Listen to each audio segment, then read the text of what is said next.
81ರ ವಯಸ್ಸಿನಲ್ಲಿ ದ್ವಾರಕೀಶ್ ಅವರು ಕೊನೆಯುಸಿರೆಳೆದಿದ್ದಾರೆ. ಇದೀಗ ಹಿರಿಯ ಕಲಾವಿದರಾಗಿರುವಂತಹ ಶ್ರೀನಿವಾಸ್ ಮೂರ್ತಿ ಅವರು ನಮ್ಮೊಟ್ಟಿಗೆ ದೂರವಾಣಿ ಸಂಪರ್ಕದಲ್ಲಿದ್ದಾರೆ. ಸರ್ ನಮಸ್ತೆ. ಶ್ರೀನಿವಾಸ್ ಮೂರ್ತಿ ಅವರೇ, ನನ್ನ ಧ್ವನಿ ಕೇಳಿಸ್ತಾ ಇದೆಯಾ ಸರ್?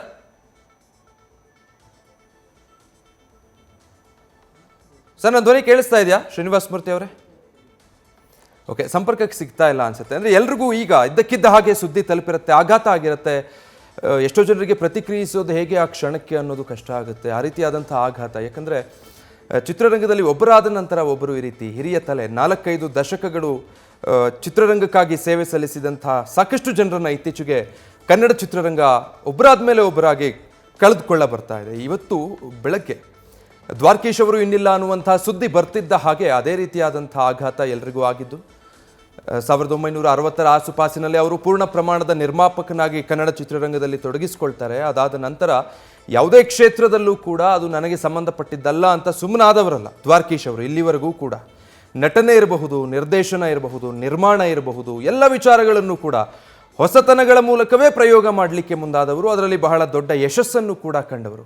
ಕನ್ನಡ ಚಿತ್ರರಂಗಗಳಲ್ಲಿ ಸಾಕಷ್ಟು ವಿಚಾರಗಳಿಗೆ ಸಂಬಂಧಪಟ್ಟ ಹಾಗೆ ಕನ್ನಡ ಸಿನಿಮಾಗಳ ಕ್ವಾಲಿಟಿಯಿಂದ ಹಿಡಿದು ಅದರ ನಿರ್ಮಾಣದ ವೆಚ್ಚದವರೆಗೂ ಕೂಡ ಕನ್ನಡ ಸಿನಿಮಾದಲ್ಲಿ ಮೂಡಿ ಬರ್ತಾ ಇದ್ದಂಥ ಸಿನಿಮಾಗಳ ಪ್ರಮಾಣ, ಅದರ ಗಾತ್ರ ಎಲ್ಲದರಲ್ಲೂ ಕೂಡ, ಮತ್ತು ಮೇಕಿಂಗ್, ವಿದೇಶದಲ್ಲಿ ಮೊದಲ ಬಾರಿಗೆ ಸಿನಿಮಾ ಚಿತ್ರೀಕರಣ ಮಾಡುವಂತಹ ಪ್ರಯೋಗಗಳು, ಕನ್ನಡ ಸಿನಿಮಾದ ಮಾರುಕಟ್ಟೆ ಆಗ ಇದ್ದಂಥ ಸಂದರ್ಭದಲ್ಲಿ ಈ ಎಲ್ಲ ಪ್ರಯೋಗಗಳನ್ನು ಒಬ್ಬ ನಿರ್ಮಾಪಕರಾಗಿ ಅವರು ಮಾಡಿ ತೋರಿದಂತಹ ದಿಟ್ಟತನ ಇದೆಯಲ್ಲ, ಇವತ್ತಿನ ಪ್ರತಿ ನಿರ್ಮಾಪಕರಿಗೂ ಕೂಡ ಅದೊಂದು ರೀತಿ ಮಾರ್ಗದರ್ಶನ.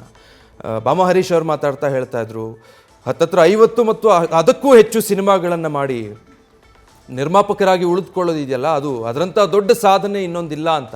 ಸಿನಿಮಾ ತೆರೆ ಮೇಲೆ ಎಷ್ಟು ಅದ್ಭುತವಾಗಿ ಮೂಡಿ ಬಂದಿರುತ್ತಲ್ಲ, ಅದರ ಹಿಂದೆ ಅದಕ್ಕಾಗಿ ಅಷ್ಟೇ ಶ್ರಮ, ಬೆವರು, ಹಣವನ್ನು ಹರಿಸೋದು ಅಂತ ಹೇಳಿದ್ರೆ ಅದು ನಿರ್ಮಾಪಕ ಅಂತ.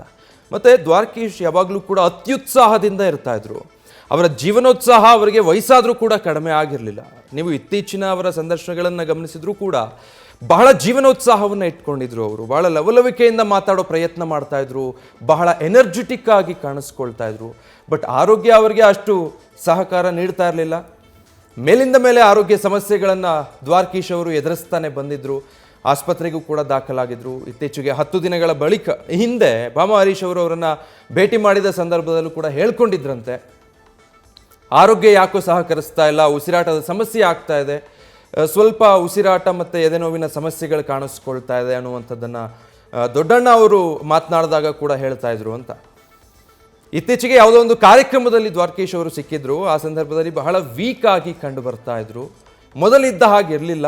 ವಯಸ್ಸು ಕೂಡ 81 ಆಗಿತ್ತು. ಸ್ವಲ್ಪ ಕಾಯಿಲೆಗಳು ಅವರನ್ನು ಬಾಧಿಸ್ತಾ ಇತ್ತು, ಆರೋಗ್ಯ ಸಮಸ್ಯೆಗಳಿತ್ತು. ಅದೆಲ್ಲದರ ಮಧ್ಯೆಯೂ ದ್ವಾರಕೀಶ್ ಅಂದರೆ ಒಂದು ಚಾರ್ಮ್ ಇರುತ್ತಲ್ಲ, ಒಂದು ಎನರ್ಜಿ ಇರುತ್ತಲ್ಲ, ಅದನ್ನು ಹಾಗೆ ಕ್ಯಾರಿ ಮಾಡುವಂಥ ಪ್ರಯತ್ನ ಅಂತೂ ದ್ವಾರಕೀಶ್ ಅವರ ಕಡೆಯಿಂದ ಆಗ್ತಾನೆ ಇತ್ತು. ಅಷ್ಟು ಎನರ್ಜೆಟಿಕ್ ಆದಂಥ ಒಬ್ಬ ವ್ಯಕ್ತಿತ್ವ, ಉತ್ಸಾಹದ ಚಿಲುಮೆ ಅಂತ ಹೇಳಬಹುದು. ಅಷ್ಟು ಲವಲವಿಕೆಯಿಂದ ಇರ್ತಾ ಇದ್ರು. ತೆರೆಯ ಮೇಲಾಗಲಿ ಉಳಿದ ಸಂದರ್ಭಗಳಲ್ಲಾಗಲಿ ಅದೇ ರೀತಿ ಹಾಸ್ಯ ಮನೋಭಾವ, ಹಾಸ್ಯ ಪ್ರಜ್ಞೆಯನ್ನು ಹೊಂದಿದ್ದಂಥವರು. ತಮ್ಮ ಸುತ್ತಮುತ್ತಲಿರುವಂಥ ಜನರು, ಸ್ನೇಹಿತರು, ಸಂಬಂಧಿಕರ ಒಡನಾಟದಲ್ಲಿ ಸದಾ ಹಾಸ್ಯಗಳ ಜಳದ ಮೂಲಕ ಎಲ್ಲರನ್ನೂ ಸಂತೋಷವಾಗೇ ಇಡುವಂಥ ಪ್ರಯತ್ನ ಮಾಡ್ತಾಯಿದ್ರು. ತೆರೆ ಮೇಲೆ ನಾವು ಏನು ದ್ವಾರಕೀಶನ್ನ ನೋಡ್ತೀವಲ್ಲ, ಸಹಜವಾಗಿಯೇ ದ್ವಾರಕೀಶ್ ಅವರು ಅದೇ ರೀತಿಯಾಗಿ ಇರ್ತಾ ಇದ್ದದ್ದು.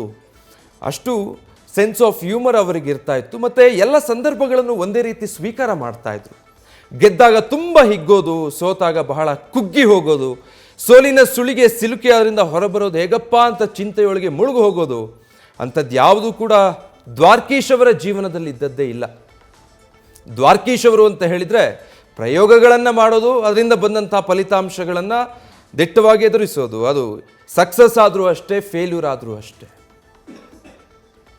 ಹಿರಿಯ ಪತ್ರಕರ್ತರು ಗಣಪತಿ ಭಟ್ ಅವರು ನಮ್ಮೊಟ್ಟಿಗೆ ದೂರವಾಣಿ ಸಂಪರ್ಕದಲ್ಲಿದ್ದಾರೆ. ಗಣಪತಿ ಭಟ್ ಸರ್ ನಮಸ್ತೆ.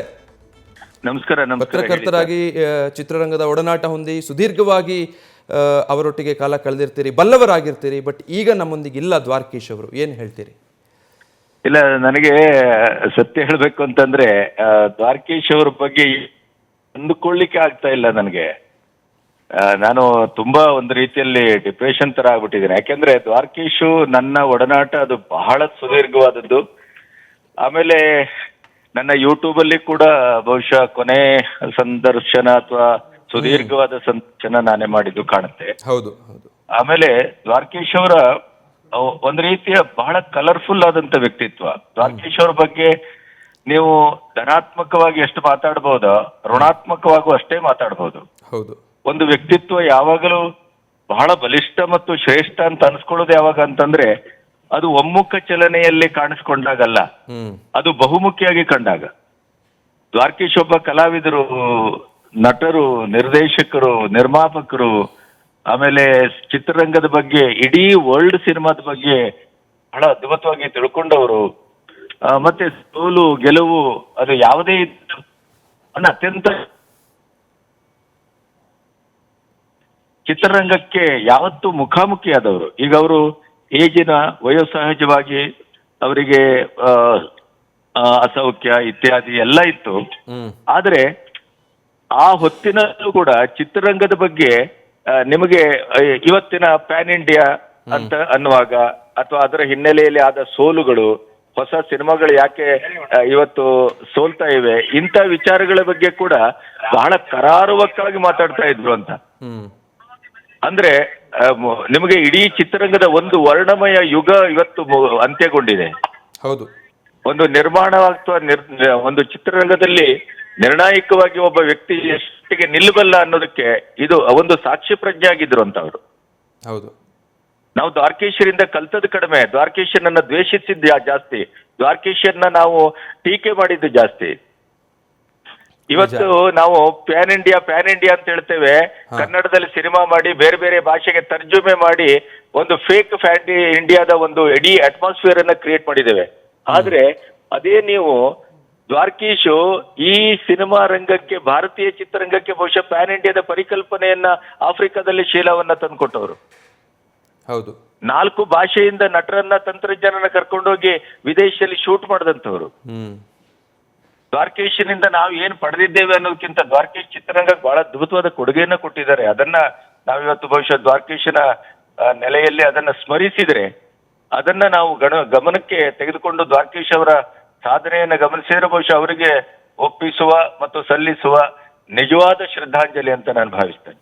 ಸತ್ಯವಾಗ್ಲು ಸರ್. ಅಂದ್ರೆ ಕೊನೆಯದಾಗಿ ಸಂದರ್ಶನ ಮಾಡಿದ್ವಿ, ಅವರನ್ನು ಮಾತಾಡ್ಸಿದ್ರಿ ನೀವು. ಕೊನೆ ದಿನಗಳಲ್ಲಿ ಅವರ ಆರೋಗ್ಯ ಸ್ಥಿತಿ ಮತ್ತು ಮನಸ್ಥಿತಿ ಹೇಗಿರ್ತಾ ಇತ್ತು ಸರ್? ಯಾಕಂದ್ರೆ ಮನೆ ಸ್ಥಿತಿ, ಮನಸ್ಥಿತಿ, ಉಸಿರಾಟದ ಸಮಸ್ಯೆ ಅವ್ರಿಗೆ ಬಹಳ ಮುಖ್ಯವಾಗಿ ಕಾಡಿದ್ದು ಉಸಿರಾಟದ ಸಮಸ್ಯೆ ಅವರಿಗೆ. ಆ ಉಸಿರಾಟದ ಸಮಸ್ಯೆ ಇದ್ರೂ ಕೂಡ ಅವರ ಲವಲವಿಕೆ ಮತ್ತು ಜೀವಂತಿಕೆ, ಆಮೇಲೆ ಬದುಕಿನ ಬಗ್ಗೆ ಇರುವ ಪ್ರೀತಿ, ಆಮೇಲೆ ಅವರು ಬಹಳ ಮುಖ್ಯವಾಗಿ ಅವರು ಅಂಬುಜಾ ಅವರನ್ನ ಕಳ್ಕೊಂಡ ಮೇಲೆ ಬದುಕು ಸಾಕು, ಮತ್ತೆ ನಾನು ಇಲ್ಲಿರುವುದಲ್ಲ, ನಾನು ಅವಳೊಟ್ಟಿಗೆ ಇರಬೇಕು ಅನ್ನುವಂತ ಒಂದು ಭಾವಕ್ಕೆ ಬಂದಿದ್ರು ಅವರು. ಹೌದು. ಮತ್ತೆ ಅಷ್ಟಾಗಿಯೂ ಅವರ ಆ ಲವಲವಿಕೆ ಮತ್ತು ಜೀವಂತಿಕೆ ಇದೆಯಲ್ಲ, ಗಣಪತಿಗಳೇ ಅಂತ ಮಾತಾಡೋದಿದೆಯಲ್ಲ, ಅವರ ಕರೆಯುವಿಕೆಯೇ ಒಂದು ಅವರ ಒಳಗಡೆ ಇದ್ದಂತ ಮನುಷ್ಯನ ಮತ್ತು ಸ್ನೇಹಿತರ ಬಗ್ಗೆ ಇರುವಂತ ಪ್ರೀತಿಯ ಬಹಳ ದೊಡ್ಡ ಒಂದು ದಾಖಲೆ ಸರ್. ಅದನ್ನು ಮರೆಯಲಿಕ್ಕೆ ಸಾಧ್ಯ ಇಲ್ಲ. ನಿಜ. ನಿಮ್ ಸಂದರ್ಶನ ಸರ್ ಗಮನಿಸಿದ್ರೆ ಬಹಳಷ್ಟು ವಿಚಾರಗಳನ್ನ ಮನಬಿಚ್ಚಿ ನಿಮ್ ಜೊತೆಗೆ ಮಾತಾಡಿದ್ರು. ಇದುವರೆಗೂ ಎಲ್ಲೂ ಹೇಳಿರದಂತ ವಿಚಾರಗಳನ್ನು ಕೂಡ ಅವರು ವೈಯಕ್ತಿಕ ವಿಚಾರ, ಅವರ ವಿವಾಹದ ವಿಚಾರದಿಂದ ಹಿಡಿದು ಅವ್ರಿಗಾದಂತಹ ಸೋಲು, ಅವ್ರು ಪಟ್ಟಂತಹ ಕಷ್ಟ, ಎಲ್ಲದರ ಬಗ್ಗೆ ಬಹಳ ಸವಿಸ್ತಾರವಾಗಿ ಮಾತಾಡಿದ್ರು. ಆ ದ್ವಾರಕೀಶ್ರನ್ನ ಹೊರ ತೆಗೆಯೋ ಪ್ರಯತ್ನ ಮಾಡಿದ್ರಿ. ಆಗ ನೀವು ಕಂಡಂತ ದ್ವಾರಕೀಶ್ರ ಬಗ್ಗೆ ಹೇಳೋದಾದ್ರೆ ಒಂದೇನು ಗೊತ್ತಾ ಸರ್, ನೀವು ಒಬ್ಬ ಪತ್ರಕರ್ತರಾಗಿರೋದ್ರಿಂದ ಒಂದು ಮಾತು ಹೇಳ್ತೆ ಕೇಳಿ.